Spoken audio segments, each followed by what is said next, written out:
parte das patentes da energia elétrica. Thomas Edison frequentou 33 dias a escola. Chegou em casa e disse: mãe, você é melhor do que a escola, eu nunca mais quero voltar para aquela merda. Certo? Teve alguém que gerou mais riqueza para a humanidade do que Thomas Edison? É isso. Nós vivemos em um mundo que a moeda é falsa, que os professores são falsos e que a maioria das empresas de governo são zumbis, que eles gastam mais do que arrecadam sistematicamente durante décadas e só sobrevivem baseado em fraudes, como o juro negativo. Eu demorei alguns anos para entender o que era o juro negativo. O juro negativo significa que a remuneração do mercado de todas as coisas que não têm um risco absurdo são negativas. A taxa de inflação que se diz na televisão, o aumento de preços, ela deve ser descontada de um conceito chamado senhoriagem. Quem já ouviu falar no conceito de senhoriagem? Levante a mão aí, por favor. Senhoriagem. Senhoriagem é a remuneração pelo monopólio de emissão da moeda. Nos últimos 10 anos, embora o Brasil não tenha enriquecido em nada, nós ganhamos brutalmente produtividade. As empregadas domésticas, o cara da trabalhadora da roça, o carpinteiro, com o WhatsApp, passou a ganhar bem mais. Captar emprego, o tempo dele passou a valer mais. O motorista que precisava pagar um aluguel de táxi agora ganha mais no Uber. As novas tecnologias aumentaram a nossa produtividade. Quando existe ganho tecnológico, o preço das coisas tende a diminuir. Não é? O preço das coisas diminuiu de 10 anos para cá? Não, o preço das coisas não diminuiu. Quando começou o Plano Real, a gasolina custava 25 centavos o litro. Quanto é que está a gasolina agora? E era gasolina real, né? Essa porcaria com 25% de álcool, não é isso? Então, era para o preço das coisas diminuir. E essa diferença que o preço das coisas não diminui é tributo indireto. A inflação, o aumento de preços, que é causado pelo aumento da base monetária descontrolado, que nos últimos anos foi em média 15% ao ano, como a gente vai ver com dados do próprio Banco Central, empobreceu vocês mais do que qualquer outro tributo. E é por isso que a gente chama renda fixa de perda fixa e bolsa de cassino com expectativa negativa de ganho. Se o senhor sair daqui compreendendo o conceito de juro negativo, compreendendo o que foi o quantitative easing nos últimos 10 anos, compreendendo que você perde 10% ao ano se você não tiver pelo menos 16% líquido sem risco, no investimento sem risco de retorno em real, certo? Vocês vão entender a conjuntura que a gente está hoje, certo? Eu não recomendo a ninguém comprar Bitcoin, embora 80% ou 90% de minha participação, seja de meu patrimônio, seja na nuvem. E em 3 anos eu tenho aumentado meu patrimônio em 30, 40 vezes graças a isso, certo? Mas eu não recomendo que se invista em absolutamente nada no Legacy System, os produtos financeiros convencionais, pelos motivos e dados que eu vou expor aqui. Eu também vou conversar introdutoriamente sobre alguns dos problemas mais graves da sociedade, certo? Olha em volta. Quantos homens tem para cada mulher aqui na sala? Olha aí, quantas mulheres tem aqui? Hoje em dia, nós vivemos em uma sociedade que os valores da sociedade são majoritariamente femininos. Isso acontece ciclicamente. E a causa disso é o welfare state, é o estado de bem-estar social, que, como já foi demonstrado por Hayek e vários outros juristas, leva inevitavelmente à redução de fecundidade, desestruturação de famílias e o colapso da sociedade, como já aconteceu diversas vezes, como em Roma. Tudo que a gente está experimentando já aconteceu várias vezes. Tabelamento de preço. A Roma fez tabelamento de preço em 301. Teve um edito de preços igual à tabela da Tsunami de Sarney. E com Sarney, e com Nixon, e com Maduro, e agora com Macri, tiveram as mesmas consequências e vão ter as mesmas consequências novamente. Alguém já tinha ouvido falar no edito de preços aqui? Levante a mão. Sabia que tinha tabelamento de preços? Que os Estados Unidos tinham feito tabelamento de preços? Que todas as vezes as consequências eram as mesmas? Nós vivemos uma época de tabelamento do preço mais importante que existe, que é o tabelamento do preço do dinheiro. E o preço do dinheiro, que é o juro, hoje em dia, é negativo. Certo? Ah, mas posso vender o feijão, o arroz, no preço que eu quiser. Isso é insignificante. A distorção econômica que se provoca, a manipulação dos juros, é 100 vezes pior do que o tabelamento de Sarney. Porque você pode substituir o feijão, o arroz, por qualquer outra coisa. Eu não como feijão e arroz há uns 3 anos. Certo? Agora, em vida sociedade, você pode viver sem tocar em real? Não pode. Então, o principal bem que existe em sociedade tem seu preço tabelado, e seu preço tabelado em termos negativos. Certo? E a causa inicial de várias crises que eu vou demonstrar aqui, na minha opinião, é o domínio de valores femininos. Isso acontece por diversos fatores, certo? É interessante que a principal pauta de Bolsonaro, a principal pauta de Bolsonaro e de quem apoia Bolsonaro, a pauta comum é a liberação de armas, não é isso? Por que a liberação de armas é uma coisa absolutamente inaceitável para a esquerda e é a principal pauta de quem vota em Bolsonaro? Talvez vocês nunca tenham percebido isso, mas a lógica feminina é a lógica da vida. A lógica feminina é a lógica da vida. As mulheres são feitas para gerar e manter a vida. E a lógica masculina é a lógica da morte. É por isso que tem um monte de homem aqui. Porque esse tema é de algo altamente arriscado. Os homens são predeterminados por uma série de motivos que não são culturais, são etnobiológicos, a se expor muito mais ao risco. Na história da humanidade, menos de 30% dos homens reproduziram e mais de 90% das mulheres reproduziram. É muito mais fácil para a mulher obter sucesso em sua perpetuação do que para os homens. Se o homem não for eficiente, se ele não trouxer recursos para casa, ele não vai reproduzir. Ou, se ele tiver uma mulher, os filhos dele não vão sobreviver. E o alimento com maior densidade alimentar é carne, e a carne vem da morte. Se você tiver um filho de 2 anos, o menino ele quer saber de coisas. Ele quer saber do carro, do avião, da arma, da espada. A menina quer saber de pessoas que são bonecas. Até o brinquedo da menina representa pessoas. Porque ela é ligada em vida, ela é ligada em cuidar, em criar e gerar a vida. E esses valores femininos são muito menos afeitos à assunção de riscos do que os valores masculinos. É por isso que o Estado social ele só se desenvolveu. O welfare só progrediu nos lugares onde houve maioria feminina. A população nunca foi maioria feminina até o século XX. Começou com a Primeira e a Segunda Guerra, morrendo um monte de homem, e depois os benefícios femininos foram tão absurdos que as mulheres passaram pela primeira vez na história a viver 5, 10, 15 anos mais do que os homens, como é até hoje, né? Então, bora lá.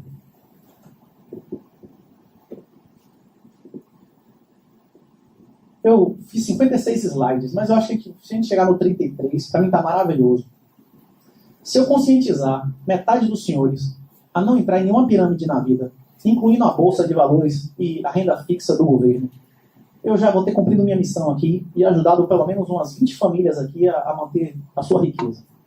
Muitas coisas que eu vou dizer aqui são minhas opiniões pessoais e podem incomodar outras pessoas. O pessoal da comunidade do Bitcoin faz um meetup como esse, geralmente mensalmente, e fica dizendo, Renato, não diga essas coisas, você vai afastar pessoas de comprar Bitcoin. Eu digo, é ótimo. Tem que ser afastados. Se o cara acreditar em socialismo, você vai acreditar no Estado, ele tem que colocar o seu futuro na mão dos políticos, não declarar independência. Eu quero que essas pessoas... Inclusive, você precisa que exista uma Coreia do Norte, uma Cuba no mundo, para o cara saber o que acontece se ele fizer aquilo, né? É importante e o exemplo arrasta, né?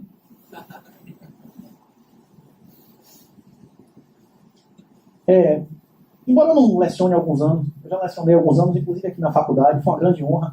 Gustavo, na apresentação, não incluiu, eu fui estagiário dele, eu só passei no AB por causa de Gustavo. 5 horas com o Gustavo valeram mais do que todo o tempo. Eu peguei 6 matérias de prática jurídica, não valeram as 5 horas que eu passei com o Gustavo.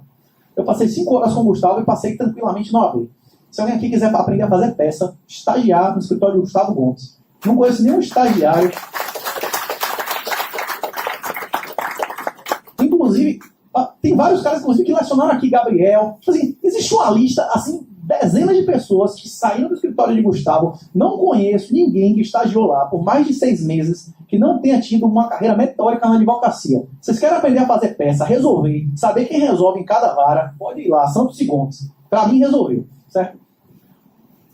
Essa minha experiência na FBB é extraordinária. Eu chego lá em Miami, sou recebido por Ricardo, que foi aluno aqui. Eu trabalho atualmente em Valença. O chefe da PM lá, o Alexandre, virou agora tenente-coronel, também foi aluno aqui. Dona Trícia, a esposa dele, também foi aluno aqui. É muito difícil, em algum lugar do Brasil, Brasília, Rio, São Paulo, até nos Estados Unidos, e não ter algum aluno aqui da época da FBB. Esse pessoal criou uma rede que se espalhou, que para mim é extraordinária, eu mantenho até hoje amizade com dezenas. Aproveitem. Essa época de faculdade é uma época que vocês vão ter contato para toda a vida. Depois é muito difícil você manter uma relação, manter e desenvolver um network de amizades sinceras, como na época de faculdade vocês têm essa oportunidade. Essas são as pesquisas que eu desenvolvo. Eu ainda oriento bastante trabalho de TCC. Na UFPA mesmo, esse ano eu orientei o TCC de Wuhan. O TCC de Wuhan demonstrou como essa reforma de Moro vai provocar mais miséria, vai provocar mais corrupção. Essas reformas, o pessoal diz aí que vai resolver o Brasil, vai resolver coisa nenhuma, vai piorar a situação. E, assim, se vocês quiserem desenvolver alguma monografia e tal, Posso ser orientador por disposição. Eu trabalho na área de análise econômica do direito. Tudo que eu pesquisei na vida, desde o primeiro semestre de faculdade, foi estudar as consequências econômicas de normas jurídicas, certo? Isso é análise econômica. A minha formação de base é engenharia. Eu fui o primeiro do Brasil em engenharia de produção, que é a engenharia de otimização matemática, e direito, certo? E todas as pesquisas que eu fiz na vida são nessa área de governança corporativa. Como você constitui instituições para que os comportamentos cooperativos sejam dominantes e os comportamentos oportunistas dos vagabundos não sejam dominantes. Já foi demonstrado matematicamente, inclusive por um Nobel chamado Douglas North, há mais de 30 anos, que se o país é desenvolvido ou subdesenvolvido, se a empresa vai dar certo ou não, se qualquer esquema de negócio tende a prosperar ou não, é simples. É só você analisar se vale a pena ser vagabundo. Se vale a pena ser vagabundo no país, a maioria das pessoas vai se comportar como? Como vagabundo. Esse país vai para onde? O que faz um país ser rico é recurso natural. A Zâmbia, o Zaire, ser o país mais rico do mundo e o Japão mais pobre do mundo, não é isso? O que faz um país ser rico ou pobre é instituições. Instituições, se vale ou não a pena ser vagabundo. E no Brasil atual, vale a pena ser vagabundo? Comportamento oportunista, vale a pena? Inclusive, na minha opinião, a principal norma que tinha que ser feita para acabar com esse mangue, para acabar com a previdência social. A previdência social é a principal coisa que diminui o número de filhos e de famílias estruturadas. O cara sabe que tem dinheiro no fim da vida, não junta dinheiro e não investe em relacionamento e não tem filho. E a segunda norma que tinha que mudar era esse negócio de filho por DNA. Filho por reconhecimento funcionou bem demais durante 5.000 anos. Todo lugar que negócio de filho por DNA aconteceu é absurdo. A mulher pode engravidar se quiser. Ela tem liberdade de utilizar anticoncepcional. Engravidando, ela pode tirar se quiser. Parindo, ela pode dar para doação sem registrar em nenhum documento nunca que ela foi mãe. Quantas vezes o cara tem para optar se é pai ou mãe? Ou não?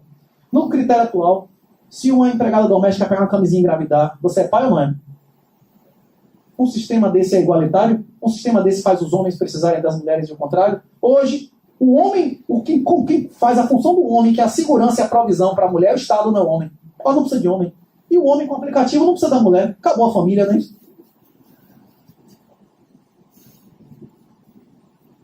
Se vocês quiserem entrar em contato, supermestre@gmail.com. Daqui a pouco a gente vai rodar um papelzinho aí. Eu peço que vocês coloquem só o telefone de vocês. Vocês receberem um convite para fazer parte de grupos do WhatsApp que a gente discute não só Bitcoin, mas temas financeiros em geral. E temas que relacionam direito à economia. Se alguém tiver interesse, pega a listinha, bota o nome e o telefone, basta o prenome, você vai receber o convite se vocês quiserem fazer parte do grupo. Se não quiser, não tem problema nenhum. Tem umas referências aqui que são importantes. Isso é mais importante do que a palestra. Se vocês quiserem aprofundar no tema, existe um roteiro pequeno de coisas que é importante que sejam lidas. Esse fake money, fake teacher e fake assets é de um cara chamado Robert. Esse Robert é do Pai Rico, Pai Pobre. Kiyosaki. Quem que já leu aqui Pai Rico, Pai Pobre? Levanta a mão aí. Pelo amor de Deus, né? Só que ele admite que a fórmula do Pai Rico, Pai Pobre não funciona. Acabou, não tem mais juro negativo. Se você juntar dinheiro sistematicamente, 30 anos depois você vai ter menos dinheiro do que você tinha. A Previdência Complementar da Bahia rendeu 4,2%. Foi bom? Bom demais, maravilhoso, não é isso? 4,2% e o Estado imprimindo 16% de dinheiro. Você perdeu 12%. E aí, no composto de 10, 12 anos, vai funcionar esse de composição de juros do Pai Rico, Pai Pobre? Esse livro ele admite que o Pai Rico, Pai Pobre não funciona, é game over. Agora a conversa mudou. Skin of the Game, de Taleb. Taleb é o principal financista vivo, principal epistemólogo vivo, inclusive. Mercados financeiros fora do controle. O Mandelbrot, ele é o criador de várias teorias matemáticas, certo? Como teoria dos fractais. É interessantíssimo, inclusive ele mostra todos os erros sistemáticos das finanças. The Bitcoin Standard, se quem falar inglês, esse é o principal manual de Bitcoin. Inclusive, se você ler esse livro, você vai entender a história do dinheiro, o que é moeda, como funcionam os ciclos econômicos, como é a visão austríaca da economia. Olha, o negócio é o seguinte, um dos aspectos do educacionismo, de fazer as pessoas acharem que as faculdades que faz negócio de o cu é lindo, ser legitimada, uma parte essencial de dizer que esses mitos, mentiras, são a verdade absoluta e oficial, é colocar pessoas cada vez menos qualificadas mentalmente para lecionar e na mídia em geral, né? Vocês vendo, pelo amor de Deus, né? Você vê, esse pessoal que faz pauta hoje em dia de Folha de São Paulo e tal, há 20, 30 anos atrás, nem pisaria num jornal. Na minha faculdade, na época que eu tinha aula, Se eu parecesse assim, eu ia ser escaldado. Eu, como aluno de segundo semestre, eu ia ser escaldado quando eu estava de calça jeans, bicho. Era social para aluno. Para aluno. Hoje em dia você chega lá, parece que o professor saiu da boca de fumo, um craqueiro, o cara sandália havaiana. Assim, é isso, tipo assim, eu não estou dando uma de histérico, não é que a estética seja mais importante que o conteúdo. A questão não é essa, é de respeito, bicho. De respeito. Mas é isso, como os valores têm mudado sistematicamente, tem um negócio chamado Lean Effect. Todos os países que as pessoas passam a ter mais riqueza e escolaridade, gradativamente o QI aumenta. Lean Effect, L-Y-N-N. O Brasil é o contrário. O Brasil é o único lugar do mundo que durante 40 anos, todas as décadas, o QI caiu. O QI médio do brasileiro é abaixo do QI mínimo do cara ser recruta do exército americano. Os caras já fizeram pesquisa, tentaram várias vezes diminuir o QI. Chegaram à conclusão que não serve nem para marchar. Dizer, apontar fogo no cara, não adianta. Não vale a pena. Dá uma arma pro cara, você vai perder dinheiro, ele não vai render o treinamento e a arma do cara. É isso.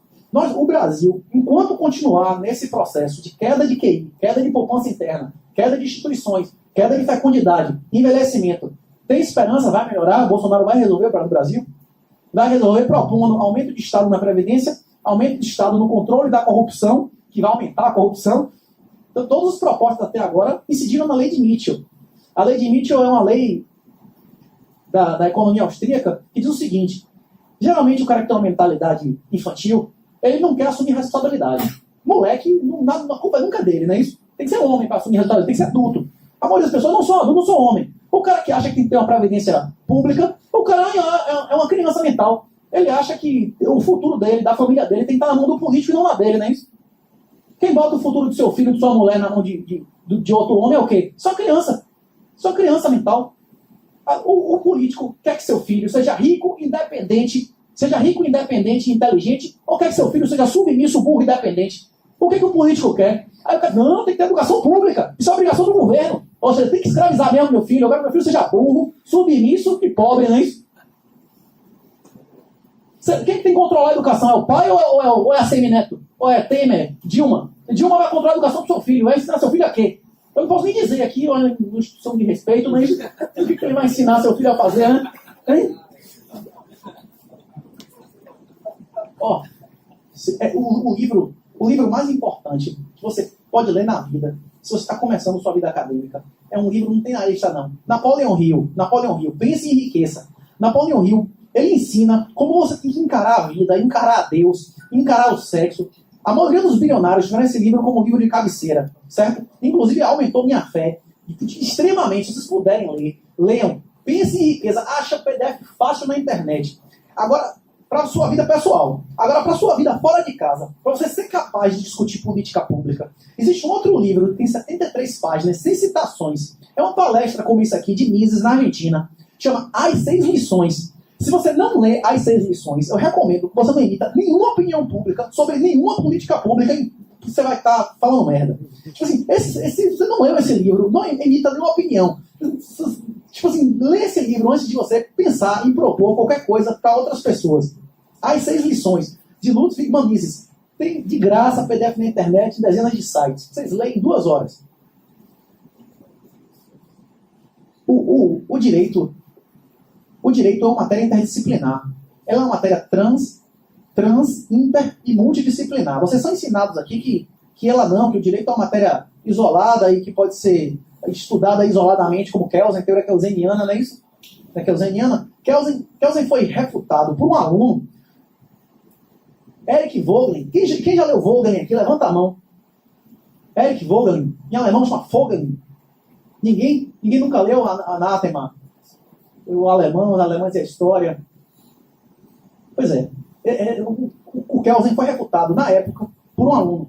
Certo? Tipo, aquilo ali, 90% daquilo ali não vale nada. O direito não existe isoladamente. Existe direito sem política, sem motivação, existe juiz neutro, existe legislador neutro, existe norma hipotética fundamental. A norma hipotética fundamental passa pelo critério de Hume?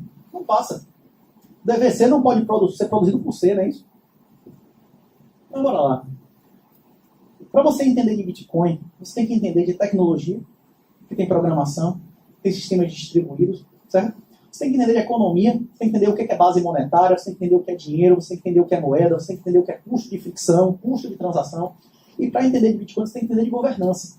Governança é administração, mas ao mesmo tempo é direito, porque são regras, certo?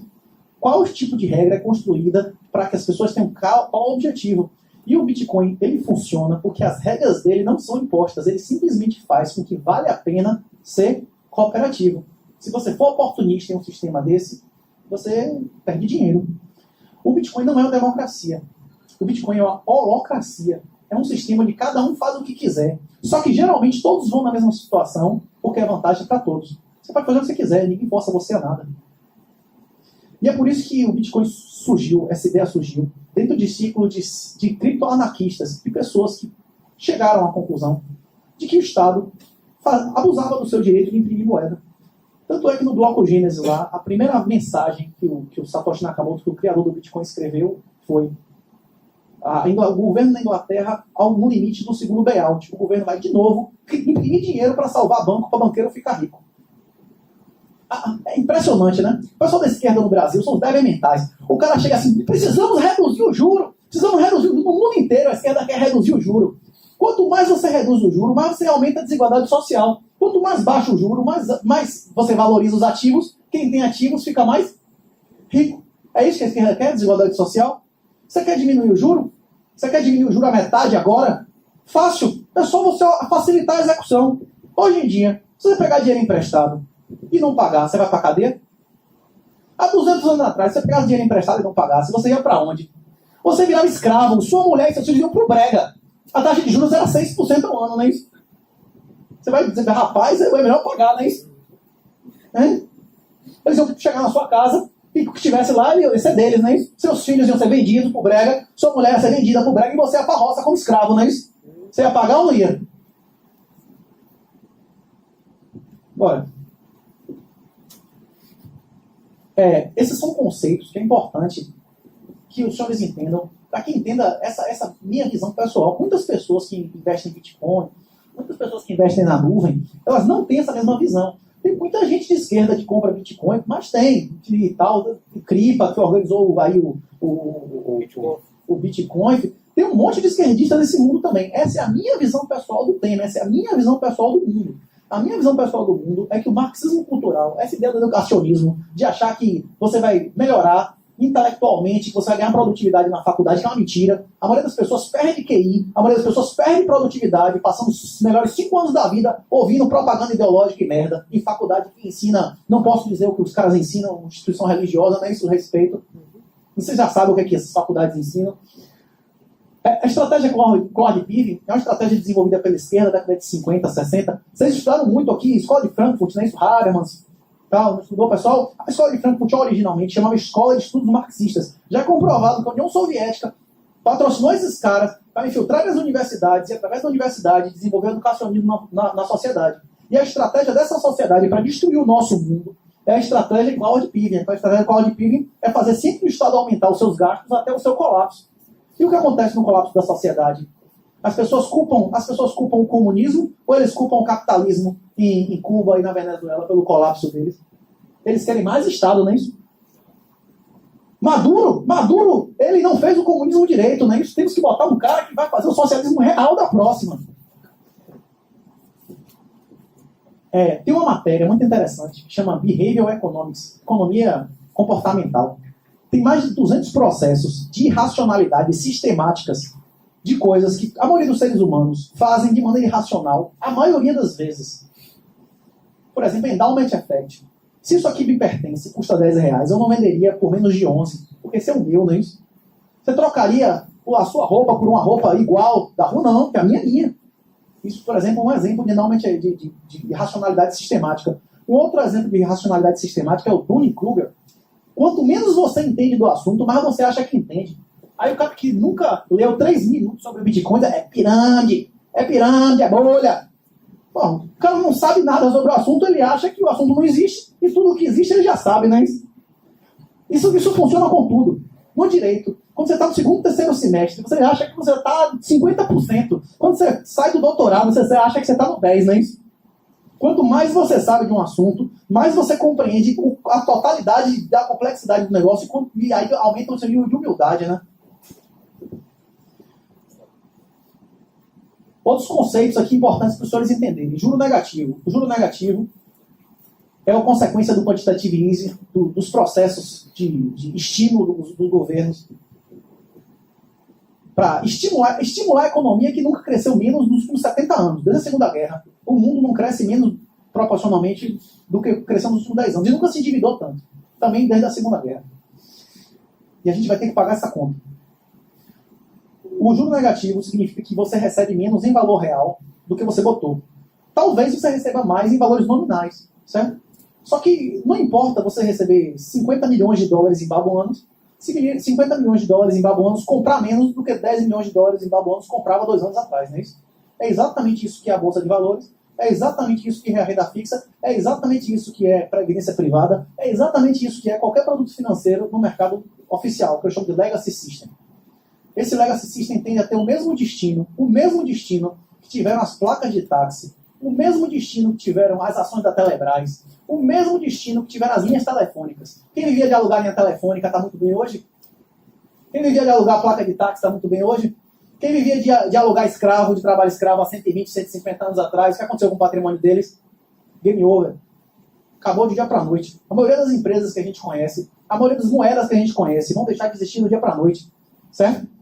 Quando eu tinha 18 anos, a moeda mais segura do mundo era o marco alemão. Se eu tiver em minha casa agora 50 milhões de marcos alemães, isso vale quantos reais? Certo?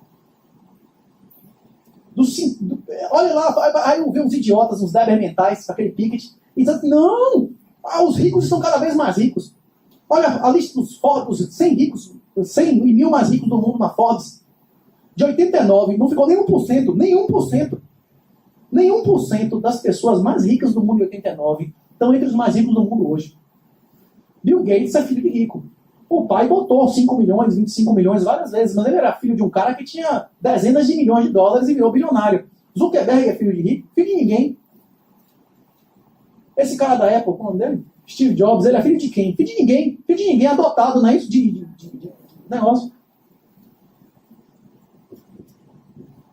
Então, se eu poderia mandar 3 mensagens para os senhores, é essa. Certo? Não existe melhor investimento mais importante no mundo do que a educação. Só que a educação real é o oposto da instrução formal. A instrução formal, controlada pelo Estado, normalmente, ela existe e tem como único objetivo te transformar em alguém pobre, submisso e burro. A educação real é o processo de transformar você em uma pessoa rica, inteligente e independente. Crise demográfica, efeito Curley. Efeito Curley é o efeito de Sodoma e Gomorra, não é isso? Deus diz lá, não é isso? Vou ter que queimar esse lugar, vou ter que lugar apodreceu, vai ter que limpar com fogo. Por uma pessoa, por uma família e tal. Aí, se você ama a sua vida, corra para as montanhas, né? A mesma mensagem do anjo. Podem me considerar. Estou trazendo o evangelho, boa nova, boa notícia. Isso aqui vai pegar fogo, vai ser limpado pelo fogo. Vai haver a limpeza pelo fogo. Deus vai mandar. Deus vai mandar. Não, inevitável. É inevitável. Houve uma crise em 89, acabou a União Soviética. Houve uma crise maior em 98. Foi a crise... A Rússia quebrou, os tigres asiáticos, crise cambial. Inclusive o real era dolarizado. Deixou de ser, aí passou a ter o tripé macroeconômico, não é isso? Teve crise em 2008, que não teve. Teve a crise, aí o governo chegou 6 meses depois, começou a meter quantitative easing. Os governos, inclusive não é só o Brasil, não. A última vez que os Estados Unidos teve uma semana de superávit foi em 99, bicho. Milton Friedman ainda era vivo. Milton Friedman, inclusive, dizia que o superávit nos Estados Unidos só acontece em uma situação extraordinária.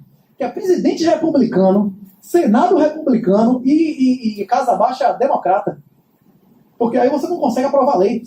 O negócio, como é que chama? Trava, né?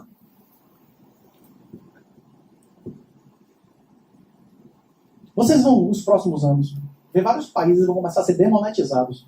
A Europa passou a não ter cédula de 500 euros. A Índia proibiu qualquer cédula acima de 10 dólares. A Espanha, que é crime hoje em dia, que é ilícito você fazer qualquer pagamento acima de 2, 3 mil euros.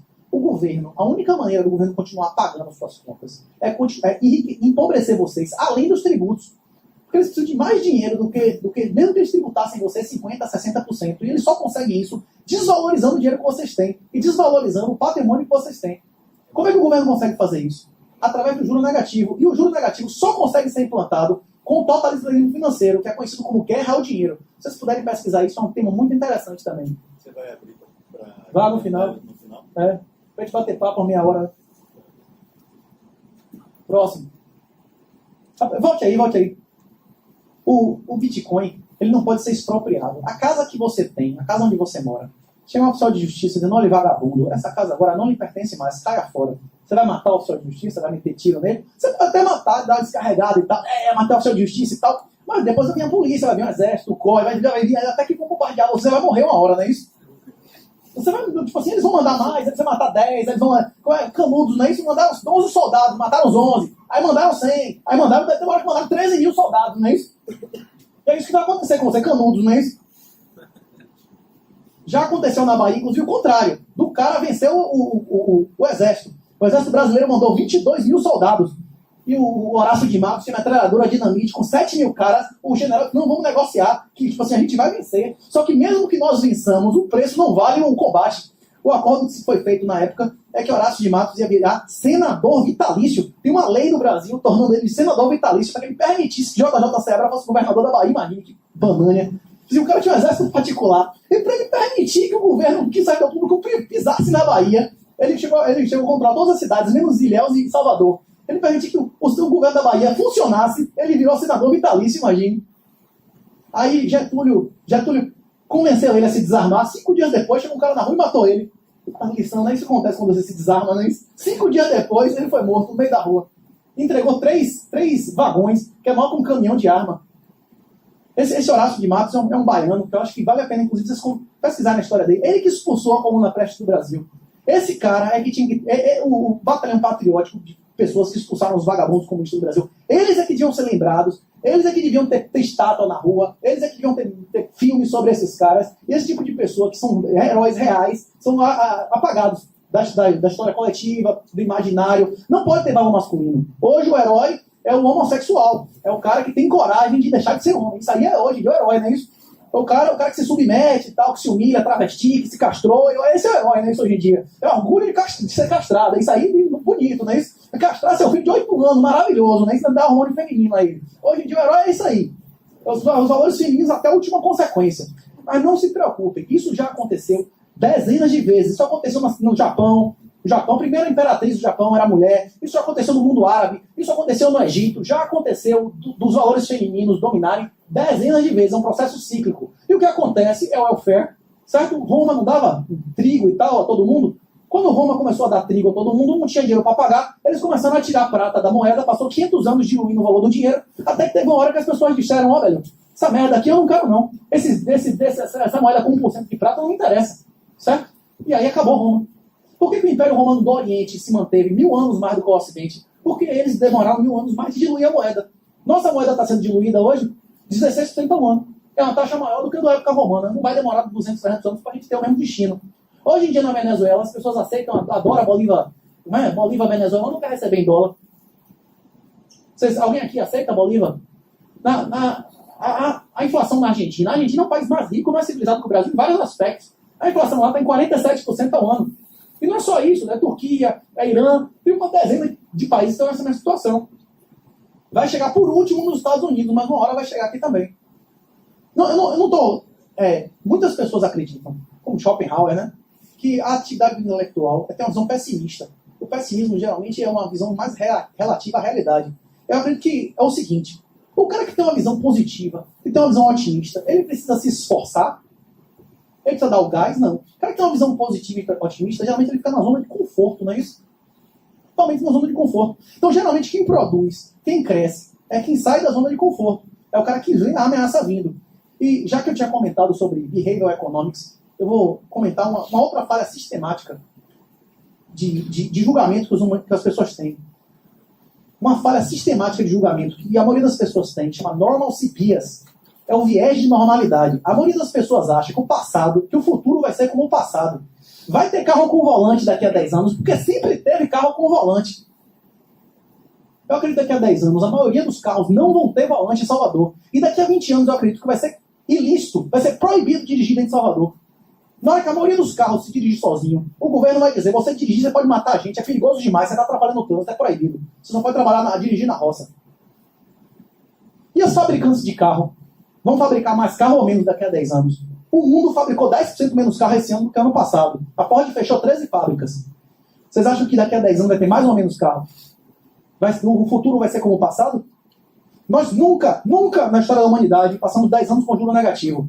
Nós tivemos 2 anos de juro negativo e teve a crise de 29. Agora imagina o que vai acontecer agora, né? E a crise de 29 só acabou com a Segunda Guerra Mundial. Foi outro boom de endividamento, né? Agora vai ter que acontecer uma coisa tipo daquele nível, só que sem a participação do Estado, com o Estado é que vai estar quebrado, não vão ser empresas privadas, né? Então, com o Bitcoin, o juiz não pode mandar tomar seu Bitcoin. O juiz pode tomar sua conta bancária, o juiz pode tomar o ouro de sua casa, certo? O juiz pode tomar a sua casa.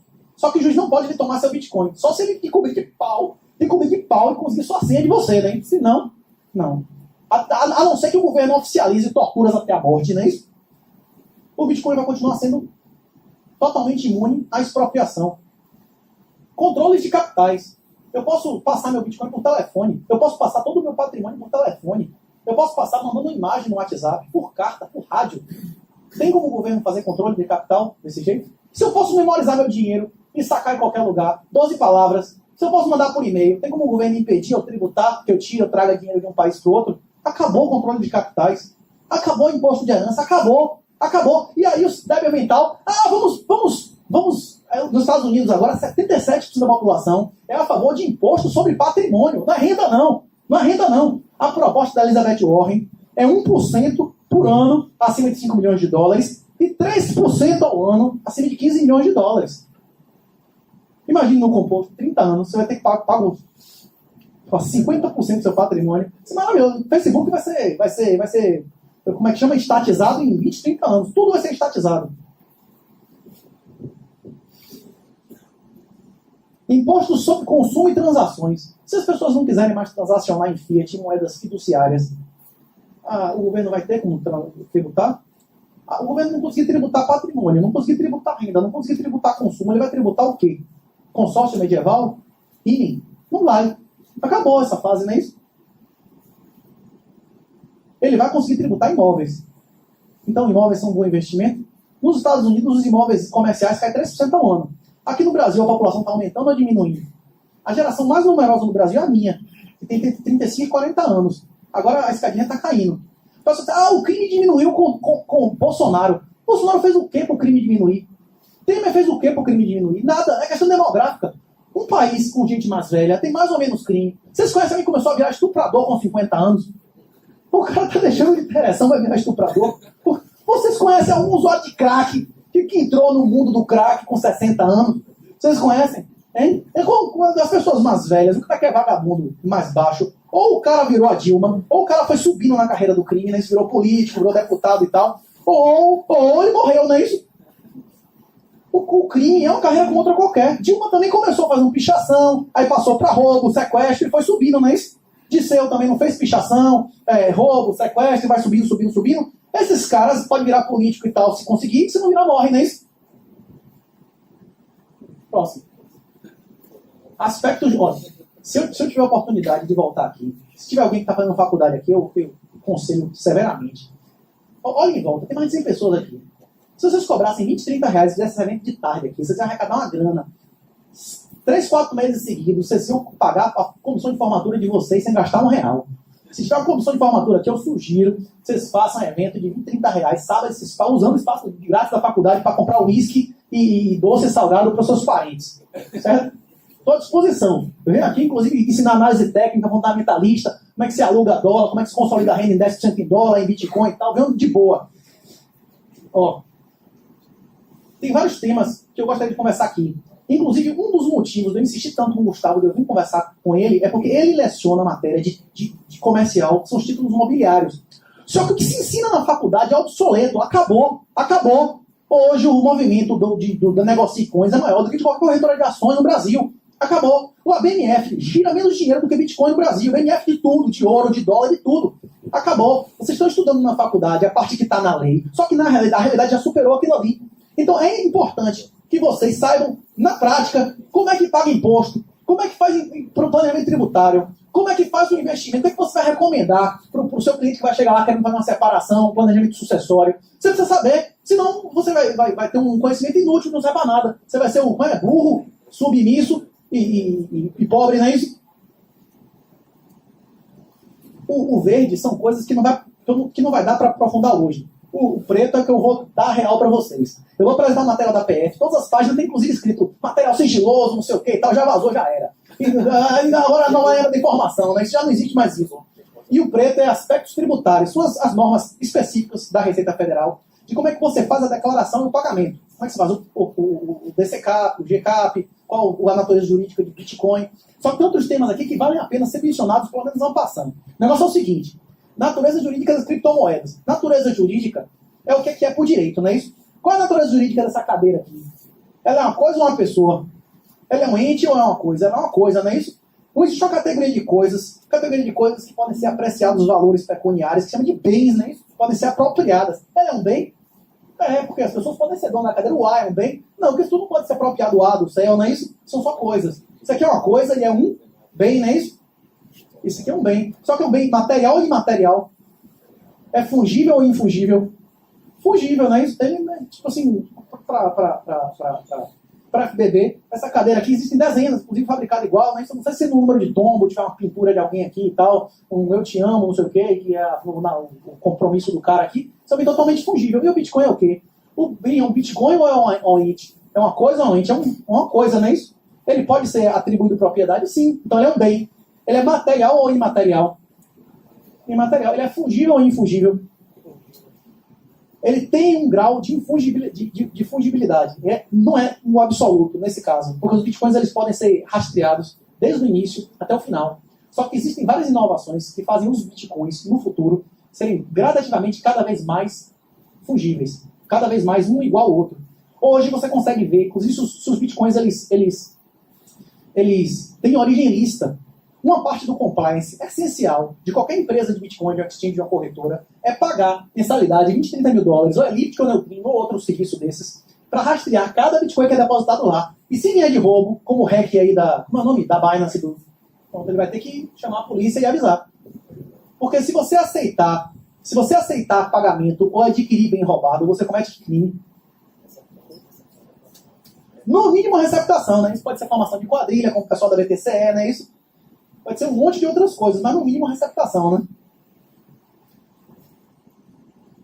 A natureza jurídica das criptomoedas é de bem. Agora, existem vários tipos de criptomoedas.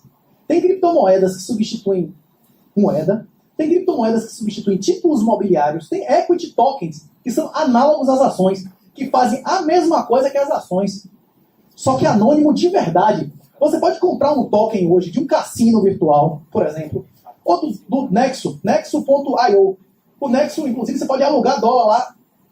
Eles dão um cartão internacional, você gasta em qualquer lugar do mundo, não paga nem OF, nem o governo brasileiro nunca vai saber. Concede na Suíça da Joy Venture. Você pode comprar um token da Nexo e receber a cada 90 dias um percentual numa carteira de Ethereum e nem a Nexo sabe quem é você. Isso é sociedade realmente anônima. E existem tokens de dívida, existem tokens de equity, existem tokens de uso. E cada um desses tokens tem uma natureza jurídica específica. Tanto a CVM, a SEC, já existe um regulamento de 2, 3 anos sobre isso. Existe estruturação legal de como é que se faz um crowdfunding, como é que se faz um ICO, como é que faz um investimento seed. Tem várias etapas de equity token, de private equity. Só que essa é uma conversa mais complicada, que se você tiver outra oportunidade daqui a... Se for como na UFBA, que a gente teve a oportunidade de ir lá 2 ou 3 ou 4 vezes, a gente vai avançando nossa conversa, né? Recuperação de bitcoins furtados, o leading case é a Finex, que inclusive recuperou quase 10% dos bitcoins do BTCE. E a penhora do Bitcoin, o caso clássico é Daniel Fraga. Se vocês quiserem trabalhar sobre penhora do Bitcoin, pesquisem Daniel Fraga. Daniel Fraga é o cara nesse caso. Aspectos tributários. Compliance e tributos, o que você vai fazer para não ter pepino? E erosão tributária. Erosão tributária é o principal tema para Marco Sintra, hoje em dia, dentro da esfera financeira. A erosão tributária é o principal tema hoje de finanças e de tributos no Brasil e no mundo. Como é que o Estado vai fazer arrecadando cada vez menos e tendo cada vez mais obrigação financeira? Planejamento tributário é uma matéria que entra em comercial e tributário. Planejamento tributário é como é que você faz para provocar elisão fiscal. Não disse evasão, disse elisão. Elisão é não pagar o imposto licitamente.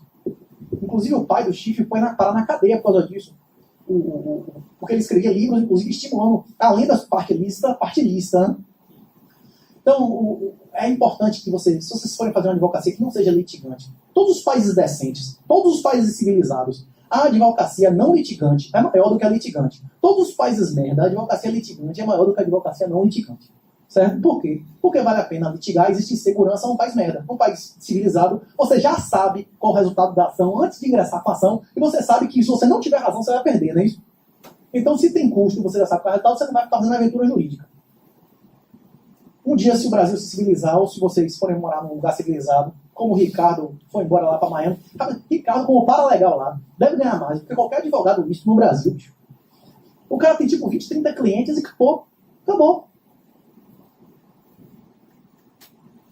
Teoria das bandeiras, aquisição de cidadanias, offshore, múltiplas residências, tudo é uma coisa interessante, a gente pode conversar sobre isso em alguma outra oportunidade. Senhoriagem, fiat money, insustentabilidade do welfare e controle de preços. Tabelamento de preço não funciona. Rapaz, quem viveu a época de Sarney sabe disso, né? Quem viveu a época de Sarney sabe disso. Agora tem gente que não sabe. Na minha infância, de 3 a 16 anos, foram 7, 8 moedas. Tipo assim, quem não pegou essa fase não sabe, né?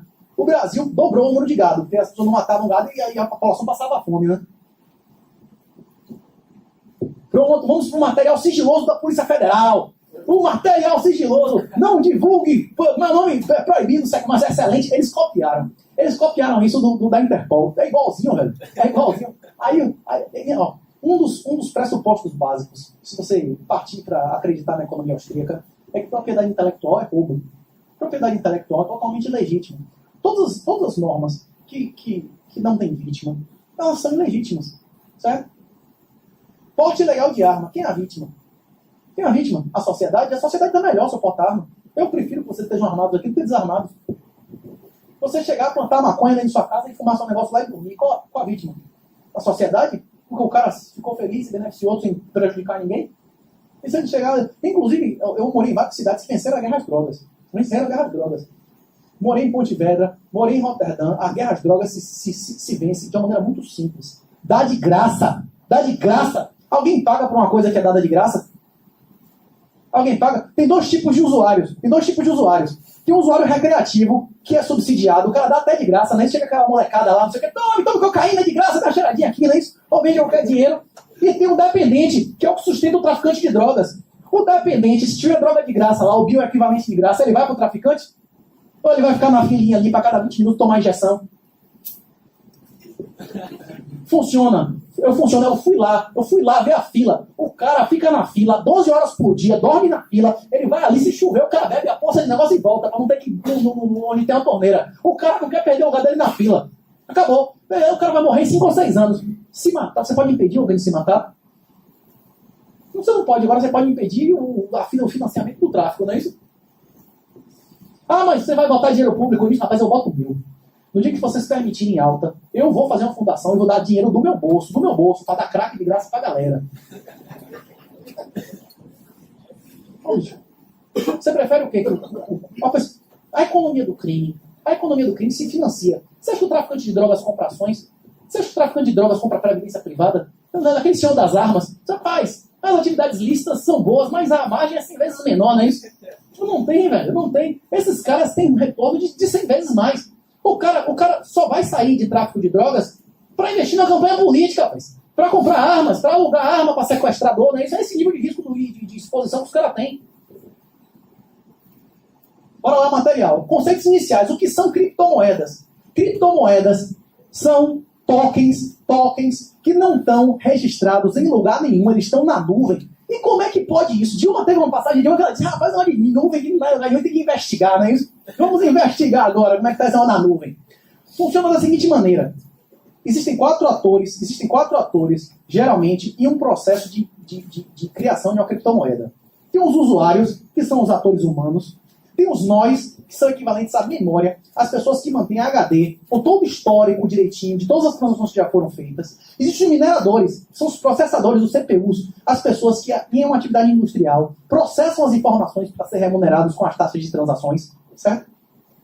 E existem os programadores, que são aquelas pessoas que propõem inovações, que dão manutenção no software, e que nada disso é obrigatório, segue quem quiser. Se um grupo tiver uma ideia e outro grupo não concordar, basta se separar e acabou. É um fork. E se você tiver uma moeda que foi forcada, você vai receber as duas e você vai desovar que você não acredita. E se você tiver razão, você vai ganhar dinheiro. E se você não tiver razão, você vai perder dinheiro. Acabou. Não tem democracia nenhuma. O nome desse processo é holocracia. E o processo funciona muito bem. Porque o órgão mais sensível do corpo humano é o bolso. Do eu você aprende, não é isso? Se tomar uma porradinha ali, você vai aprender. Faço mais forte, não compro mais Bitcoin, né? Próxima vez, nem pensar, né? Como armazenar criptomoedas? Você pode armazenar em hardware wallets, você pode comprar um dispositivo que custa entre 50 e 500 reais, tem diversos tipos de dispositivos que geram chaves privadas. Você pode gerar uma paper wallet, você pode baixar em sua casa gratuitamente um software que gera carteiras, certo? Inclusive, se você fizer isso, eu recomendo que faça offline. Se vocês quiserem, inclusive, fazer um workshop, é porque Gustavo me chamou na terça-feira. Todas as vezes que a gente faz evento, a gente entra em contato com empresas, eles dão patrocínio, dá camiseta, dá bolinha, a gente distribuiu, 300 contos de cartão, não sei o quê. Não deu tempo. Esse evento aqui marcou mesmo na terça-feira que ia ter esse negócio aqui. Se um dia vocês quiserem fazer um workshop de como gera a carteira física, a gente traz computador e impressora e um por um vai gerando a carteira para aprender a gerar a carteira em casa. Inclusive offline. Meu Deus, como é que eu consigo gerar uma coisa na internet, fora da internet? Sim, porque existem funções matemáticas dentro do código de Bitcoin de quais são os endereços que seriam reconhecidos como válidos no sistema.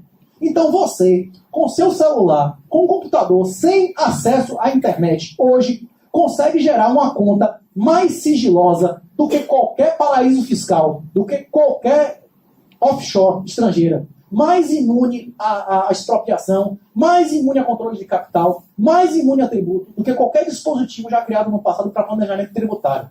Certo? Só que a faculdade não vai ensinar isso para vocês, não é isso?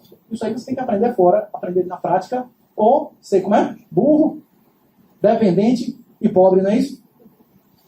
A educação real vem da prática, não é isso? Vem da prática, vem da realidade. 1 grama de prática vale mais que uma tonelada de teoria, não é isso? Carteiras de hardware. Você pode instalar no seu computador, no seu celular, uma carteira e deixar seus bitcoins lá. Não recomendo. Muita gente faz isso. Por quê? Se você está online, seus bitcoins estão online, seu computador é hackeado, o hacker vai ter acesso a seus bitcoins. Aí game over, não é isso? O pessoal chama isso de hot wallet. A wallet que está offline é chamada cold wallet. A carteira quente é que vai dar merda, é porque está na internet. A fria é que está garantida, não é isso? Porque quem atira papel do corpo de tiro sabe que é pista fria e pista quente, não é isso? Pista fria, ninguém está segurando arma, não tem munição na câmara, pode ir para o tiro tranquilamente na área de tiro, não é isso? Pista quente significa lá vem fogo, né? Como comprar criptomoedas, certo? Existem pelo menos 5 maneiras de você adquirir criptomoedas. As 3 básicas são minerar, você comprar equipamento e minerar, que é uma atividade industrial. Só vale a pena nos lugares onde o equipamento elétrico é muito barato, a eletricidade é muito barata, a internet é muito barata. No Brasil, computador é barato? No Brasil, a energia elétrica é barata? No Brasil, a internet é barata? Vale a pena minerar no Brasil? Brasileiros que querem minerar, geralmente, alugam um galpão no Paraguai, a energia elétrica lá é 12 vezes menos do que aqui, o salário mínimo lá é 2 vezes menor que aqui, o custo social lá é 12 vezes menor do que aqui, e vai minerar no Paraguai, não é isso? Você pode abrir uma conta numa corretora e depositar dinheiro e comprar como uma corretora de ações. Tem várias corretoras, tem Foxbit, Walltime, inclusive tem umas 20 corretoras e provavelmente se a gente tivesse solicitado, qualquer uma delas mandaria camiseta, mandaria chaveiro, mandaria cartão. Esses caras são doidos para dar brinde. Doido para dar brinde. Doido. Se a gente fizer um evento da próxima aqui, cadê o... Tem alguém em comissão de formatura aqui? Levante a mão. Tem alguém em comissão? Pronto. Próximo evento que a gente fizer para bancar aí, para botar uns 5 ou 10 contos na comissão, entrar em contato com os caras. Certo? Inclusive, tem um negócio... Quê? Isso. Pronto, pega, você já começa, pega aí. Pega um papel, bota para circular com a galera, pra galera botar o telefone aí, para abrir o grupo. Você já vai fazer sua mala direta do próximo evento, não é isso? Pode começar a rodar o papel aí, que você vai começar a ter sua mala direta para pagar o seu uísque. Sim. Ó. Eu queria registrar para eles, da nossa coordenadora de professora Renata, que está aqui rodando na sua frente. Só para registrar para eles. Uma honra para essa senhora. Bonito nome. Ó. O que o pessoal da TF está sendo instruído a buscar dentro de sua casa? Ele está sendo instruído a buscar dentro de sua casa um papel com esse aspecto ou um equipamento com esse aspecto. O que você vai fazer? Você não vai deixar um papel com esse aspecto. Ou você vai deixar um papel com esse aspecto criptografado. Inclusive, na minha opinião, esse é um excelente planejamento de sucessão. Você daria para sua esposa um papel com 70%, 80% do seu patrimônio? Eu não daria nem para minha mãe. Não daria para minha mãe. Se minha irmã chega lá, eu preciso de dinheiro, meu filho vai morrer, minha mãe dava. Se a mãe não trai, se chegar outro filho lá passando necessidade, ele vai te trair. Não vai te trair, não tem essa não.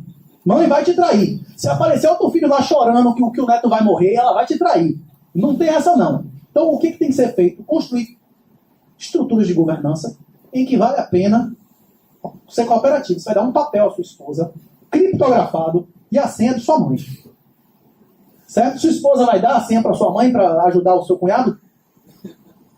Se sua mãe achar que sua esposa matou você, ela vai dar o dinheiro para sua esposa, vai querer que vá para o fundo do mar, não é isso? Mas eu não quero um centavo, mas você não vai receber, não é isso? Para mim, essa estrutura maravilhosa de planejamento sucessório. Metade da senha para a esposa, metade da senha para a mãe. Fechou. Fechou? Qual a esposa que vai deixar seu cunhado, sua mãe meter a mão no dinheiro? Qual é a mãe que vai deixar a mulher meter a mão no dinheiro?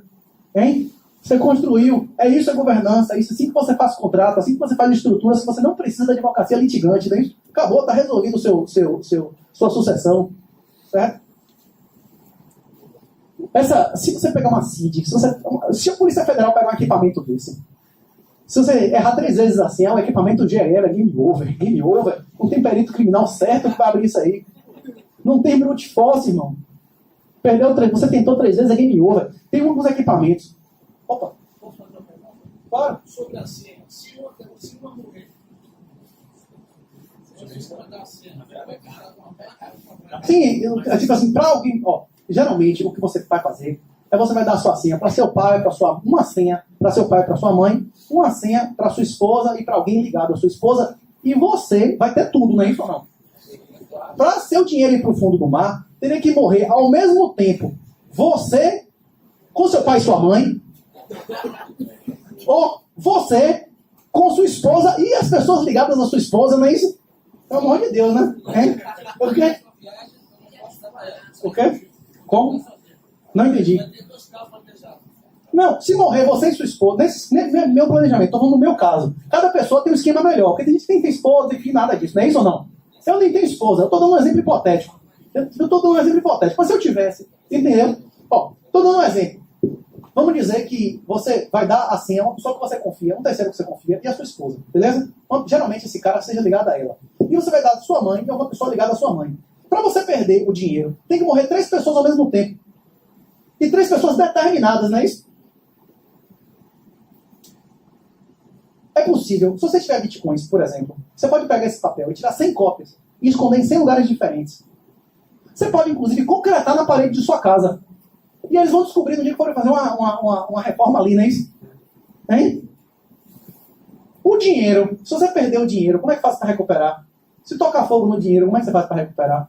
Game over. Você tira uma cópia do dinheiro depois, esse dinheiro aqui era meu, não sei o quê. Esse aqui é 12 palavras, você pode memorizar, você pode mandar para a internet, para você mesmo no e-mail, você pode concretar na parede de sua casa, você pode tirar 50 cópias. Agora, irmão, se você tirar 3 cópias e perder os 3 papéis, game over. Agora, se você fizer 3 papéis e não colocar a senha e alguém achar o papel, ele vai acessar a sua conta bancária. O Bitcoin tem uma chave pública e uma chave privada. A chave pública é como um e-mail. Meu e-mail é supermestre@gmail.com. Quem souber isso, manda e-mail para mim, não é isso? Quem souber isso consegue acessar os e-mails? Não. Para acessar os e-mails, ele tem que ter a chave privada, que é a minha senha, não é isso? Só manda e-mail de Supermestre com a senha. Mas você pode mandar e-mail para a Supermestre, só sabendo supermestre@gmail.com. A mesma coisa o Bitcoin. Quem souber a sua chave pública, pode mandar dinheiro para o senhor. Quem souber a sua chave privada, pode mandar dinheiro da sua carteira para onde eles quiserem. Parece conta numerada da Suíça de 100 anos atrás, né? A conta numerada. Conta numerada da Suíça era isso. Se você souber a numeração de conta, você podia mandar dinheiro para a Suíça, e se você soubesse a senha, independente de quem você fosse, você chegava lá e sacava o dinheiro, não é isso? O pessoal fica brincando que o Bitcoin tem potencial para chegar no valor do ouro, que é de 8 trilhões, 120 vezes o valor do Bitcoin. Eu acho que não. Eu acho que o Bitcoin vai superar o ouro dentro de 5, 10 anos em market cap, porque vai mordiscar e sair, que são mercados maiores, que é offshore, paraíso fiscal. E teve vários escândalos recentes, Paradise Papers, com esse negócio do Wikileaks aí, os Paradise Papers, os offshore papers. Acabou. Esse negócio de offshore, de paraíso fiscal, o país muda de política e você denunciar e vai pra cadeia. Aqui não tem como mudar de política, eles nem dê seu nome. Acabou. Então você pode, por exemplo, pegar um livro em sua casa, que você gosta do livro, e marcar as palavras no livro e guardar. O cara, além de ter que achar seu livro, ele vai ter que folhear e descobrir a palavra por palavra, né? Tem alguém da TF aí? Tudo, como eu disse, tudo na vida, todos os ganhos na vida, eles são proporcionais a esforço e risco, né? Sem esforço não tem resultado, e sem risco não tem resultado. Vocês arriscaram a vida para vir aqui hoje. Vocês não ter morrido aqui para vir para cá, né? Quanto mais risco, mais retorno, né? Geralmente. E quanto menos risco, menos retorno. A mesma coisa na hora de você guardar seu Bitcoin. Se você estudar mais, se você elaborar mais, se você proteger mais, você tem menos risco de se dar mal, não é isso? Quanto mais cópias você fizer, menos risco você tem de perder e tal, se dar mal. Inclusive no Bitcoin, existe um dispositivo chamado Smart Contracts. São contratos descentralizados, sem autoridade intermediária, que são programas. Está na nuvem. Eu posso, por exemplo, pegar uma carteira minha e fazer um time lock e só permitir que o saque seja feito quando meu filho fez 21 anos. Aí eu posso dar tranquilamente, inclusive se eu tiver uma doença terminal e tal, eu posso dar tranquilamente essa senha a uma pessoa que seja o tutor, o curador de meu filho, não é isso? Você pode registrar seu filho no próprio livro. Isso. O que buscar? Isso aí é uma máquina de mineração. Mineração no Brasil vale a pena? Se alguém vier vendendo mineração com altos retornos, é mentira. Qualquer coisa que... Qualquer tecnologia, ela normalmente é adotada primeiro pelo crime. Qualquer tecnologia. A arma mais usada na Segunda Guerra pelos Estados Unidos foi aquela metralhadora que tem um carregador parecendo uma lata de goiaba redondo. O pessoal chamava de Chicago Typewriter, a Thompson 45. Você sabe que era a arma de Dick Tracy da Disney. Você sabe qual é? Vocês lembram? Pronto, Dick Tracy acontece na época da Lei Seca. 15 anos antes da guerra. 15 anos. Os vagabundos já tinham uma arma top 15 anos antes do exército americano. Vocês sabem quem é Dick Tracy, que eu estou falando da Disney? A Thompson é uma metralhadora, 300 tiros de 45. É isso. O vagabundo, é lógico, vai adotar a tecnologia antes do Estado. A iniciativa privada é mais ágil que a pública e o vagabundo é menos avesso ao risco do que o cara que não é vagabundo, né? Então, é lógico que vai ter pirâmide dizendo que vai lhe dar 1%, 2%, 50% de Bitcoin por mês.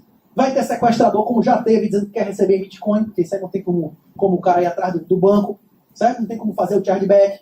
É lógico que a maioria das atividades vai ter um boom de atividades criminosas nesse meio. E a maioria das... Se você botar na internet Bitcoin, a maioria das coisas que vai aparecer ali é golpe. A maioria é golpe. Por quê? O Brasil é um estado de exceção ou um estado de direito? A aplicação da lei no Brasil, a regra ou é a exceção? É a exceção absoluta. Defunto no chão não dá nem 10% de punição. Se defunto no chão, imagine defraudação, estelionato. Você acha que vai dar quantos por cento de prejuízo? O cara desse vai ser preso, vai chamar o doutor Gustavo, outro advogado aí, pagar 2 dias de arrecadação e voltar pra rua, não é isso? Bora lá. Apreensão de criptomoedas. Como deve proceder? Inclusive eles ensinam aqui que se ele conseguir uma chave privada, saque o dinheiro. Por que ele saque o dinheiro? Porque algum comparsa do vagabundo, ou o vagabundo em liberdade, pode ter acesso e tomar os bitcoins do Estado. Se você tem sua chave privada, você é dono dos bitcoins. Se você não tem sua chave privada, você não é dono dos seus bitcoins. Se você entrar na Foxbit, na Alltime, comprar bitcoins, você não tem bitcoin. Como você não tem dinheiro no Banco do Brasil. Você tem saldo em dinheiro. Você tem saldo em bitcoins. Ter saldo bancário é a mesma coisa de ter dinheiro? Ter saldo em bitcoins é a mesma coisa de ter bitcoin? Então, tem direito com D maiúsculo e tem direito com D minúsculo, não é isso? O direito com D maiúsculo é o conjunto, a disciplina, não é isso? É a legalidade. Não é isso que é direito com D maiúsculo? É a estrutura jurídica. E direito com D minúsculo é a faculdade legal, não é isso que é direito? Também tem Bitcoin com B maiúsculo e tem Bitcoin com B minúsculo, certo? O Bitcoin com B maiúsculo também é um sistema. É um sistema de software, é um sistema de mineração, é um sistema que lhe permite registros anônimos, comunicação incensurável, envio de recursos, reserva de capital. E o Bitcoin com B minúsculo é o token, é a unidade, certo? Que tem a emissão limitada a 21 milhões. Todos os commodities na história da humanidade, o seu valor foi diretamente proporcional, não ao seu uso, mas à sua relação de stock to flow, sua inflação marginal. A inflação marginal do Bitcoin cai a metade a cada 4 anos. Hoje a inflação do Bitcoin está entre a prata e o ouro. E o valor total do Bitcoin está entre a prata e o ouro. A partir de maio de 2020, vai acontecer um evento chamado halving. O Bitcoin vai passar a ser mais raro do que o ouro, em termos de inflação marginal. Se essa relação se mantiver como se mantém, com mais de 200 commodities, acabou.